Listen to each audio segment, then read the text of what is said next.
اعوذ باللہ من الشیطان الرجیم بسم اللہ الرحمن الرحیم۔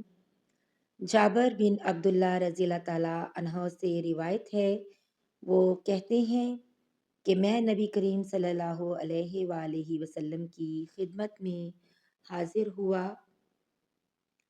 آپ اس وقت مسجد میں تشریف فرما تھے۔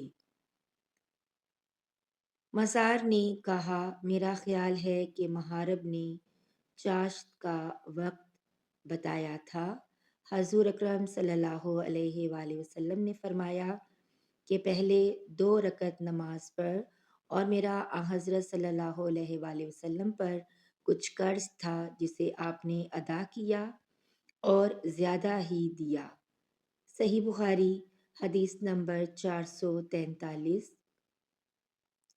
ابو قتادہ السلمی رضی اللہ تعالیٰ عنہ سے روایت ہے کہ رسول اللہ صلی اللہ علیہ وآلہ وسلم نے فرمایا، جب تم میں سے کوئی شخص مسجد میں داخل ہو تو بیٹھنے سے پہلے 2 رکعت نماز پڑھ لے۔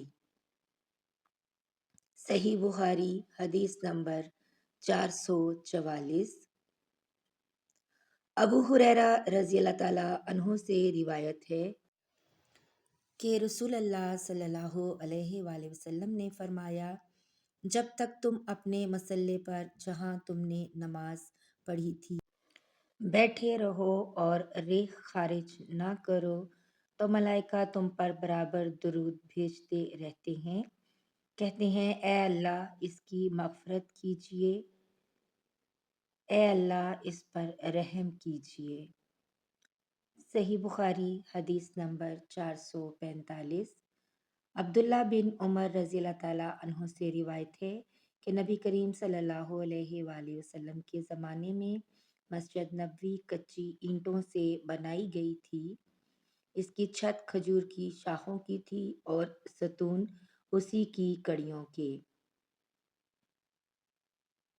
حضرت ابو بکر رضی اللہ تعالیٰ عنہ نے اس میں کسی قسم کی زیادتی نہیں کی، البتہ حضرت عمر رضی اللہ تعالیٰ عنہ نے اسے بڑھایا اور اس کی تعمیر رسول اللہ صلی اللہ علیہ وآلہ وسلم کی بنائی ہوئی بنیادوں کے مطابق کچی اینٹوں اور کھجوروں کی شاخوں سے کی، اور اس کے ستون بھی کڑیوں ہی کے رکھے۔ پھر حضرت عثمان رضی اللہ تعالیٰ عنہ نے اس کی عمارت کو بدل دیا اور اس میں بہت سی زیادتی کی۔ اس کی دیواریں منقش پتھروں اور گچ سے بنائیں، اس کے ستون بھی منقش پتھروں سے بنوائے اور چھت ساگوان سے بنائی۔ صحیح بخاری حدیث نمبر 446۔